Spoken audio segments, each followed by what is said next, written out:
Namaskaram, Deepak. Wonderful to be talking to you. This almost, I don't know if it's 3 years since we met and spoke 2.5 years. That's right. Wonderful. It's always a privilege, always an honor. Please tell me, you're the doctor, you're the boss here. No, it's always a privilege to be in your presence, and I'm looking at your initiative for a conscious planet, and you can count on any support from me and from the Chopra Foundation. Our goal has always been to reach a critical mass for a more peaceful, just, sustainable, healthier, and joyful world. And obviously, we can't do that unless we take care of our own ecology, which is inseparable from the ecology of the world. It is, but because I'm a horribly pragmatic person It's true, you're pragmatic. I'm just looking at, right now because I would definitely not approach ecology as something separate from myself in my life, in my experience, nor with people around me. But in the larger world, I think because the situation is so dire, because the biodiversity is collapsing the way it is collapsing, if we want next few generations to see, what I see is, I don't believe the planet is in any kind of danger or anything, that's all our imagination. But human life will suffer immensely in the next 3-4 generations if we don't make the corrections. Even if you make the corrections, for all you know, you may be only postponing the suffering. Maybe you don't want to give it to your children and grandchildren, but you don't mind 5 generations later they're getting it. We don't know, that's not in our hands. Our plan is at least for the next generation, we must leave a better space than the way we have made it right now. In that context, what I saw was, I've been looking at these various, data from United Nations, from various universities and everything. What I see is, this is all PhD stuff. On the ground, if you really ask people, if they have water shortage today in Chennai, they know there is water shortage. But they don't think that's an ecological problem, they think that's a political problem. They think it's a social and political problem, they don't think it's an ecological problem. So in that context, people are aware to some extent, there is water shortage, there is this, that, there is pollution in the city. If you give them enough water and give clean air in the city, they don't care a damn, the entire world is burning up, they don't care a damn, that's where people are. So in my opinion, tell me if I'm wrong, I believe only 1 to 2% of the population is reasonably conscious about what's happening in terms of the damage we are causing to the world. Rest of the people either don't know or don't care. Another 2-3% are only conscious about air pollution in the city, water shortage, this, that, things that directly affect them, not things that are happening which are seriously damaging to the planet. And when I say damaging to the planet, I'm not somebody who thinks planet needs to be saved by us. If we just sleep for 25 years, everything will be back to normal, okay? That's all it is. So, not in that context, but as a fundamental responsibility to at least leave everything as it was given to us when we were born, how it was, at least to that level of ecological cleanliness, we must bring that much biodiversity we must put back, because particularly the maximum damage has happened in the last 50 years in terms of loss of biodiversity. 70% of the vertebrate population is gone in last 50 years, which is crazy. And 1 in 5 of the species which are on the planet right now are under some kind of threat.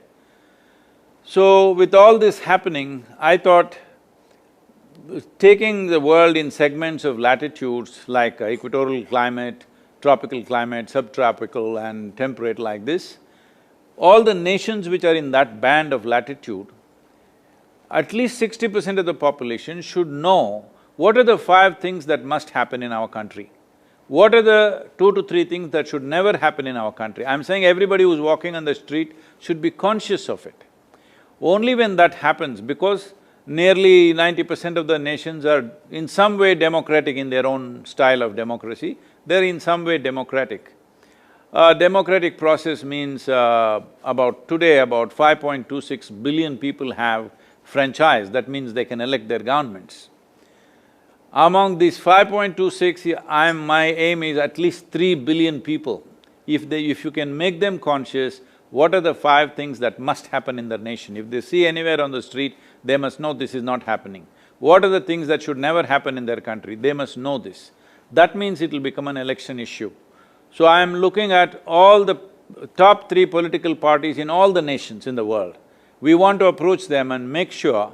See, they will not make ecology the number 1 agenda in their manifestos. In their election manifesto, at least number 2 item must be ecological concern.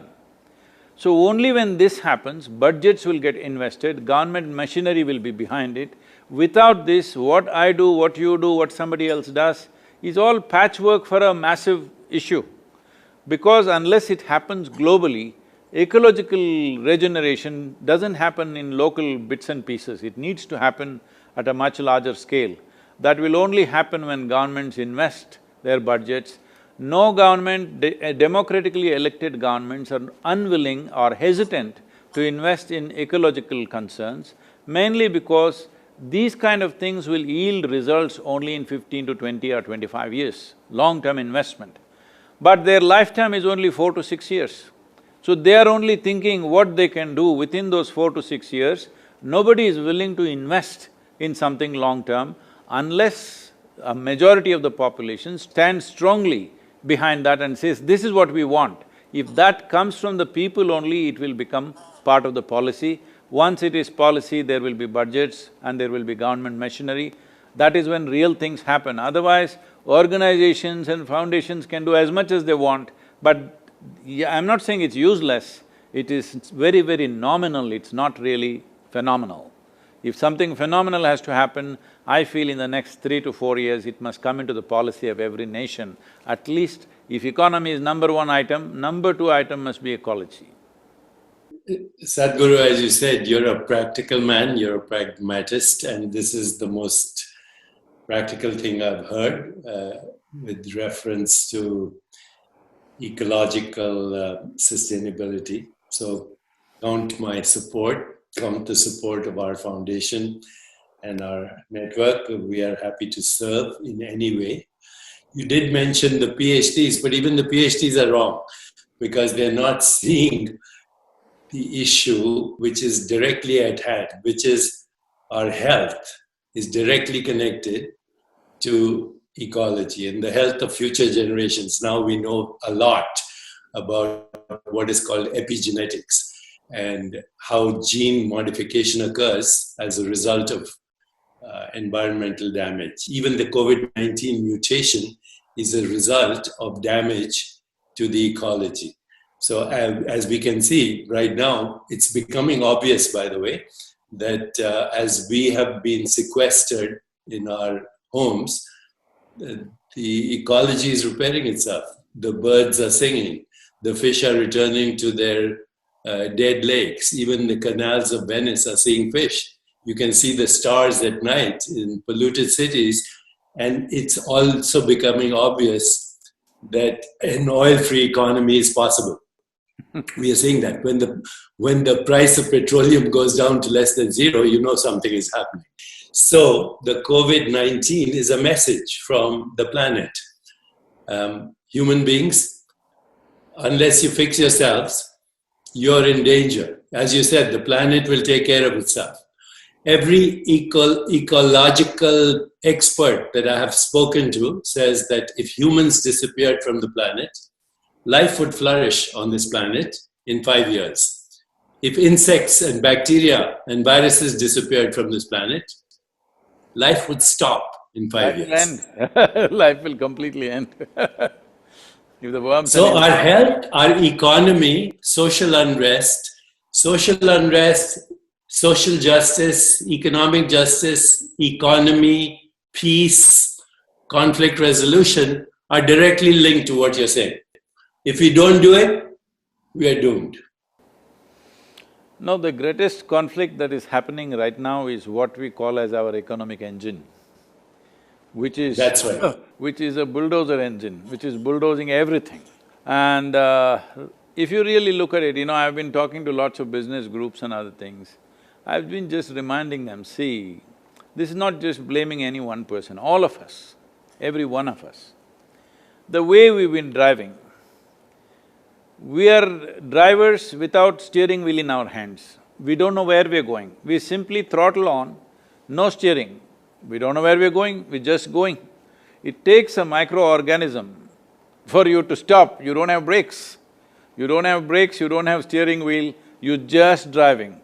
Does anybody know where are we planning to go as humanity, as economy, as nations? What are we trying to do? There's really no plan, we're only hand to mouth.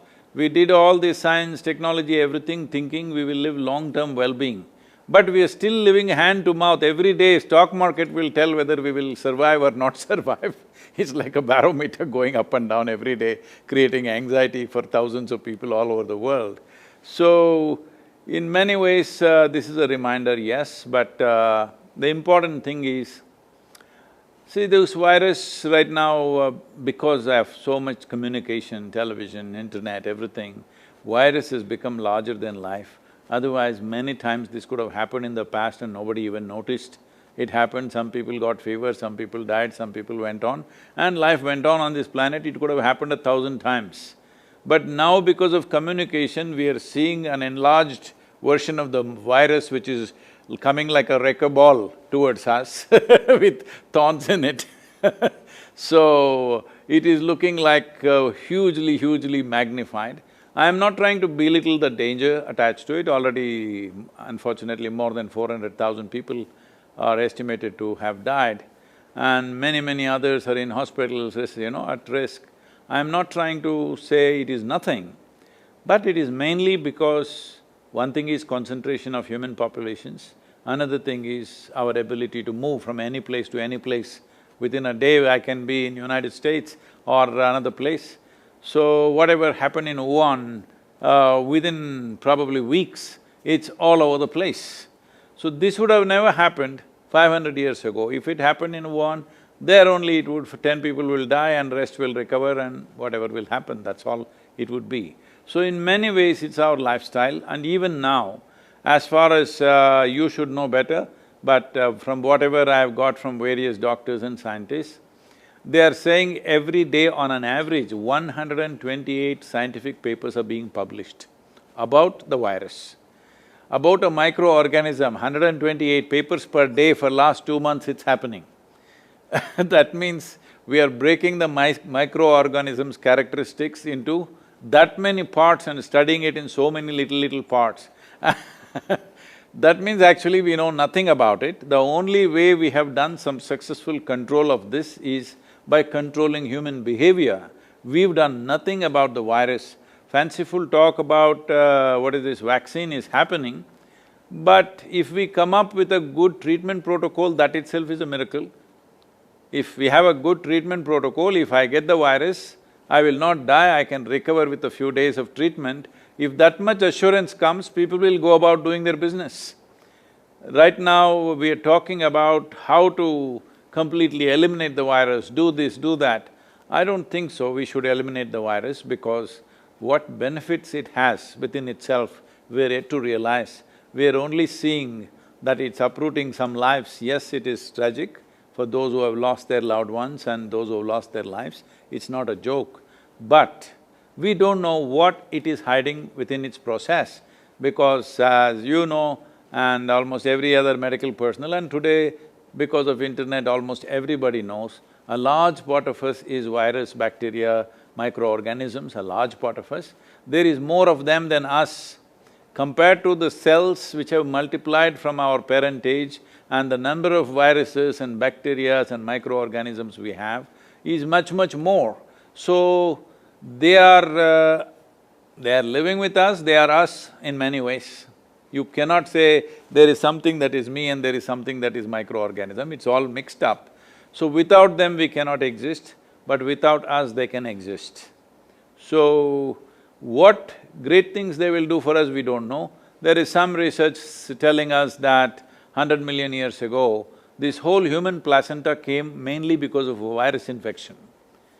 So it is the virus which gave us this placenta, which gave us the possibility of reproducing successfully, and the mother's womb, what happens, all those complex creation process that happens in our mother's wombs was instigated by a virus. So we don't know what this virus will bring, maybe we'll grow horns or a tail or wings, I don't know what. Let's see, you must tell me, you're the doctor. Well, our current science, as you said, first of all, you said something very important. The virus is a very small bit of genetic information. That's what it is. It's a very small bit of genetic information which has now devastated everything from economy to health to politics to international relationships, etc. This little bit of genetic information has devastated the world. And you also said some of this alarm may be exaggerated because of the way, we communicate, and it's so easy now to get the information. Some of the television channels in India, the virus is coming like this, like a wrecker ball at you. That's right. That's right. But here's the advantage of this. Just because we can communicate, and we're doing so right now, we actually, through technology, are rewiring the global brain, the planetary brain, through technology. And this communication is very important, and these actions are very important, because without this conversation, we would only be in a panic mode. But with this conversation, we are seeing possible solutions, and you're offering a very practical solution. Here's the important thing to remember when we go for practical solutions is, even as we take the practical solutions, we have to see the direct connection between the genetic information in our body, and again, you used another word, maximum diversity of genetic information. The genetic information in our body, 99% is actually bacterial and microorganisms. 99%, maybe 95%. You're making me feel like a virus, huh? Well, we are, you, Sadhguru, you and I are the awakening of bacterial and virus consciousness. One day, the viruses and bacteria said, let's use this organism, Homo sapiens, as our host, and then we can survive. So we are actually the host for the genetic diversity of the planet. We are the host. If we ruin it, we ruin ourselves, because we depend on this genetic entanglement of genetic information. All life on this planet, not just human life, plant life, animal life, all life. You said in the mother's womb, we were shaped by these microorganisms, but actually as we journeyed out into the world, we absorbed everything. In fact, these days when people do smart obstetricians, when they do cesarean section, they actually take all the secretions of the mother and they put them on the baby's body. They put them in the mouth, in the nose, so that the baby can inhale these microorganisms, can smell it, can swallow it, and be covered by it, because our lungs and our intestine, our entire body depends on them. So is that being done as a standard practice? Say that? Is that being done as a standard medical practice? Among the smart obstetricians, yes. Oh. Right now, they are recognizing that in urban cities, 30% of the microbiome has disappeared. Mm-hmm. So if somebody lives in New York City or Chicago or Delhi, for that matter, 30% of their microbial genetic information has disappeared. And it is disappearing, and this is directly linked to chronic diseases like diabetes, heart disease, hypertension, strokes, indirectly to cancer, autoimmune illness, and propensity to premature aging, and all kinds of human problems. 90% of chronic illness is dysbiosis, which means dysfunctional biodiversity of genetic information in our body. And the people who are getting sick, by the way, the people who are even now, young people who are getting sick, they have what are called acute inflammatory storms in the body. So inflammation goes out of control in the body because they are panicking. they're panicking, they're stressed, they're agitated, they're worried about money, they're worried about their jobs. The death and morbidity, and we have published on this, I'm happy to send you papers, the mortality and morbidity of this virus is directly linked to stress, panic, sympathetic overdrive, and agitated minds. And that's why we need more than just a simple, simplistic vaccine solution, because if we have a vaccine, a year from now there'll be another mutation. The vaccine doesn't do anything. It doesn't look at the problem. Very clearly demonstrated in India that of all the cases we have, over 60% of the cases and over 80% of the deaths are only in 5 cities. There you are. In the villages where we are here, not a single case in all these villages around us. But only in Chennai, Mumbai, Ahmedabad, Delhi and one more city, what? Lucknow? Bangalore? Bangalore not much. Bangalore they've controlled well because of door-to-door management.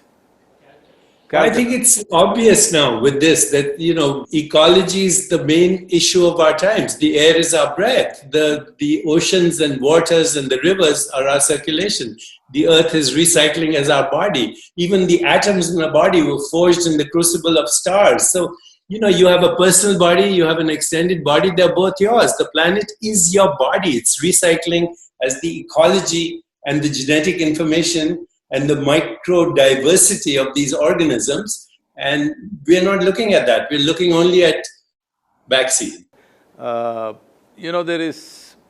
is something little more basic than this genetic information. Even pre that is the elemental stuff in the world. So the entire yogic system, the basis of yogic system is called Bhuta Shuddhi. That is taking charge of the 5 elements of air, water, earth, fire and space.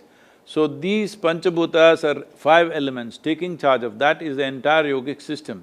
It's funny because today I had asked everybody to, our traveling group, which is normally referred to as Ishangas, who go out and teach and spread the thing, they're all here now for last 2 months. So I told them to do sadhana, their morning sadhana outdoors. They were all doing outdoor in front of the Adiyogi statue. But in the last few days, the monsoon winds have picked up, it's very heavy here. Like it'll touch 50 kilometers per hour, sometimes up to 70 kilometers per hour in gusts. And also mildly raining, anytime it will rain. We're very close to the mountains. So today morning I went to see how are they doing their sadhana in this wind and rain, but only a small number were there. I asked, what happened? They said too much wind. So I put them up now that from tomorrow I'm praying to the rain gods that every day morning 5 to 8 it must rain and all of you must be doing your sadhana in the rain. It's very important. This is not a boot camp to harass you or something, because if you distance yourself from the elements, you're gone. You may be alive, but you're gone because life doesn't throb in you, no realization will be possible, because if you want to touch the peaks of your consciousness, everything must be on. Right now, if survival itself becomes a challenge for you, what peaks will you touch? You will not even be interested. When survival is in question, nobody is interested in anything. So it's very important that your survival is not even a concern. If you sit here, everything is going on. If this is happening, then only you will want to explore different dimensions of life. So from tomorrow on, everybody is there in full rain and heavy winds doing their morning. That's beautiful. After all, that's the meaning of yoga, right? To be in touch with the source of all existence. And you're right, the Panchabhutas precede all genetic information, and that also comes from one undifferentiated consciousness. And if we want to be intimate with that consciousness, then yoga is the only way. Yoga is the only way in all its dimensions. We are doing everything possible. You must also join hands with us to change the image of yoga. Because I know in California, maybe I don't know how it's in San Diego, at least in Los Angeles, yoga means Lululemon pants and one day is my cycling day, another day is my jogging day, one day is my yoga day, that kind of stuff. So we are seeing how to change the image of yoga, that yoga is a comprehensive science and a process to bring this unity, because the very fundamental is unity. What you're talking all this time is just that there is no separation. But separation has happened mainly because, it's the magnanimity of the cosmos, it's the magnanimity of the creation, that it gave you an individual experience, though you're as small as a virus compared to the cosmos. What virus is to you, you're just that, a speck of dust. But to this speck, an individual experience has been given. This is not something that you did, it is just the magnanimity of creation that we can sit here and feel like an individual experiencing all these things. But once we take this individuality rather too seriously, suddenly we will get imprisoned in our own individuality. Individualism is imprisonment.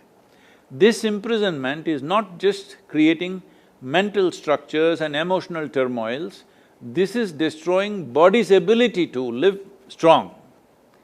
Living strong is not happening to most people simply because they've become cubicles of their own, that their individuality has become too strong, and people, unfortunately, largely, I'm sorry if I say something wrong, medical fraternity has not recognized that what you do with your mind and emotion will inevitably build a cocoon around yourself, and a cocoon is not a protection, a cocoon is a coffin.